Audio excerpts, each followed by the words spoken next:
Wondering what the difference between Montessori and Waldorf is? Today, we're gonna do a deep dive into them. If you guys are new here, be sure to hit pause on this video and go back and check out the first video I did on their similarities, because I talk about some of the more dark, taboo, lesser known overlaps between these two pedagogies, which I think just having that as a foundation will help this video make a lot more sense and just feel more fulfilling or meaningful. Be sure to hit that subscribe and notification bell so you don't miss my next video, which we're going to talk about the criticisms of each of these. Really what to look out for when sending your kid to a Waldorf or Montessori school, as well as tying up some of those loose threads about the taboo or the dark underbelly of each of these that I kind of glossed over in the last video of this series. If you guys are new here, my name is Rachel from The Confused Mom. Welcome to my channel. I share baby and toddler product reviews, activities, as well as Montessori at home tips, and I am a mom to a 4-year-old and an 18-month-old. I went to a Montessori school myself. My daughter went to a Montessori school and then ended up at a Waldorf school, so we have firsthand experience with both of these. Now, as far as the differences between Montessori and Waldorf, if I could boil it down to one simple sentence, it would be that the Montessori method is very pragmatic and prescriptive, while the Waldorf method is much more esoteric, whimsical, and even maybe like dreamy. And that will come to life and hopefully make more sense as we go through this. But I also think that's why we see so many more videos about Montessori online or on social media, because Waldorf has an intangible quality to it. So the first major difference is going to be that of the role of the teacher. If you watched my previous videos on Montessori and what it is, you know that teachers are really set up as guides for the students. So they are not there talking to them, forcing any certain curriculum or material on them. A teacher is there to observe the child. And when they see a child has taken a particular interest in something, they teach them the lesson that was outlined for using that material. That's why I say Montessori is very pragmatic and prescriptive. This is how it's kind of used, and now it's your turn to figure it out and kind of work through this. On the other hand, Waldorf's main mantra, if you will, is education of the hands, the heart, and the head. And that word education in there is kind of like your clue into how teachers are utilized in the classroom. It's not this guide peer-to-peer aspect. So while a Waldorf curriculum is child-centered, it's based off of what Steiner found to be developmentally and age-appropriate for children. And with that said, the teachers really gently and firmly guide the students through certain things based off of that philosophy. Each of these actually have a somewhat similar idea though on age appropriateness, but they vary a little bit. Montessori broke things down into 4 planes, while Steiner only believed that there were 3 stages of development, and Montessori focused on 6-year increments, while Steiner focused on 7-year increments, but both of them believe that children entered that second stage of development with the loss of baby teeth. So technically Montessori is like, oh, it happens at 6.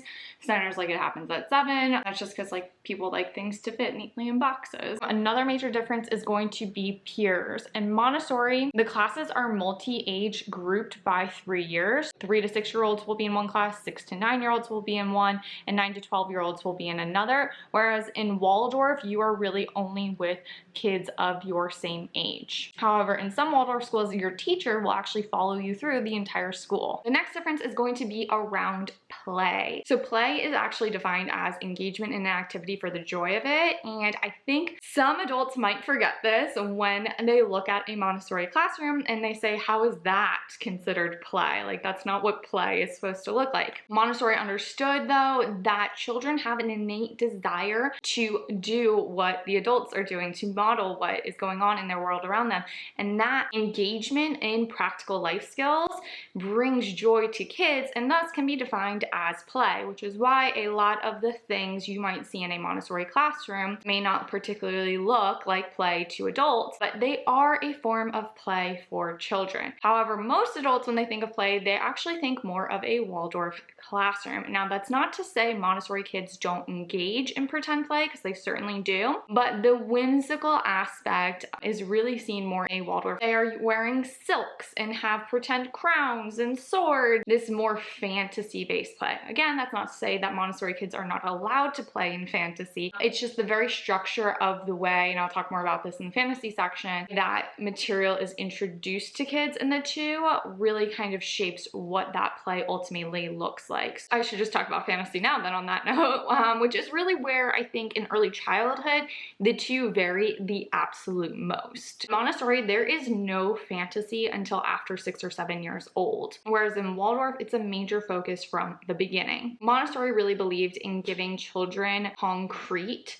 information first. So when books were introduced, they had real people, real objects, real things, and then introduced fantasy or more abstract ideas in the second plane of development. On the other hand, Waldorf introduces fantasy very early on from the beginning. There's a strong belief that fantasy really helps children build up critical thinking, strong imaginations. So for example, Montessori pretend play is typically rooted in realism. Montessori children at a play kitchen would typically pretend to reenact whatever they saw the adults in their lives doing. This is likely why Freud loved her so much, because you could see exactly what the psyche was imprinting. Whereas Waldorf children are going to more likely reenact the fairy tales they're being told. You might see little 3, 4, 5-year-olds reenacting the storyline of Sweet Porridge in a play kitchen instead. And that's kind of generally where the difference of pretend play lies for these two. Of course, not all kids are going to fit perfectly into either of these boxes, depending on the other factors they're being exposed to, like various books or TV shows or siblings play. Waldorf catches a lot of flack because they don't tell the Disney version of fairy tales. They typically go with the Grimm's Brothers version of fairy tales. You do not read the Grimm's Brothers Snow White or Cinderella to a 3 or 4-year-old, but instead there are age-appropriate fairy tales that are told via storytelling, so not pictures in a book. The way the child's mind can never make it darker than they can handle. These stories were really kind of like folkloric, if you will, and intentionally developed, and even can lay a framework for schemas about our world. And these schemas can become containers for our child to organize information and feel safe. My stance on fairy tales has actually changed a lot after my 3-year-old kind of developed some anxiety and just an untetheredness from keeping everything so rooted in realism. So let me know if you want a new video on like books and why we introduce fairy tales and how we introduce them in our family, because there's just like a lot of nuance and info in there. The next major difference between the two is going to be core academic. Montessori really starts to introduce numbers, letters, reading, all before the second plane of development, whereas in Waldorf, the early childhood classroom is void of these things. So it's not that in Waldorf your kid's not learning how to count, but it's integrated in a very natural way. So as they are setting the table for lunch or their snack time, they're counting the napkins they're setting out on the table. However, you're not going to find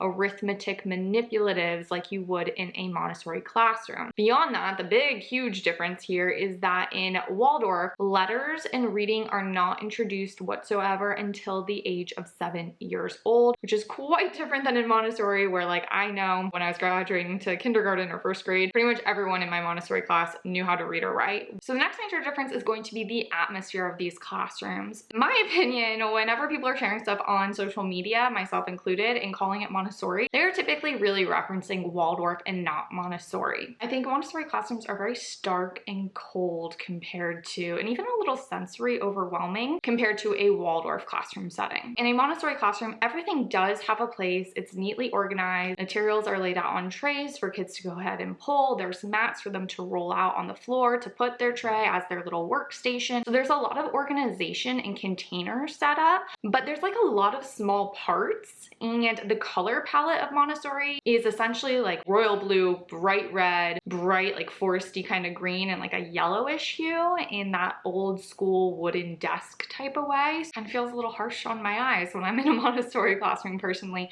especially when you juxtapose it to a Waldorf classroom, which is very hygge. There's knits and silks, maybe essential oils are being diffused, maybe there's candles burning, if not real candles, like fake amber tone lights. The silks might be hung from the ceiling to create a drape effect, or from like a wooden play structure. In a lot of Waldorf classrooms, they even have like a full mini kitchen, real sink, a real oven, a real stove, a real fridge, with formal chairs and real plates and silverware, because the class typically cooks in the class 1 day a week, making bread or another dish, and they have to actually wash their plates off after they eat. So it's much more realistic recreation of a home environment and early childhood Waldorf classroom. Also, Steiner did not believe in using right angles. So in a Waldorf classroom, everything's going to have rounded edges. Even like the pieces of paper that your kid will bring home from coloring, the corners are going to be cut off. All of the tables will have rounded edges. All of the toys will have rounded edges. You're not going to see any harsh right angles really. And Waldorf's attention to detail also kind of applied to the color palette that you will find in a Waldorf space. So much so that he even incorporated the colors of the rainbows to the colors of the classroom. So in early childhood years, all the way up to like 2nd grade, it's going to be very red tones. And then as you get into like 3rd grade or so, it's very orangey and yellow, and then progressing to green tones in 4th and 5th grade and so on. So they are literally moving up the vibration of the colors of the rainbow as they are moving from their hands, so the ground base, to the heart, and then eventually the head. So it essentially corresponds with the colors of the chakras as you're moving through the grades to just kind of show you the amount of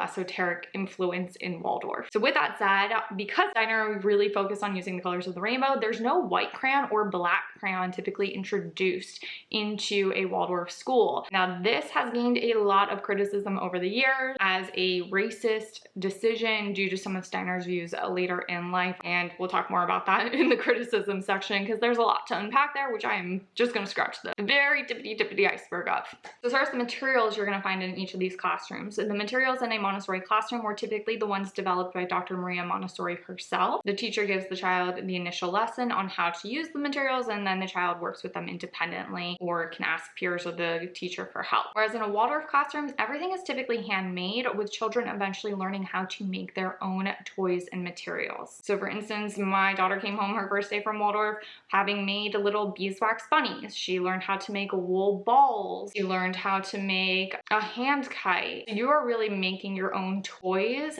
at Waldorf.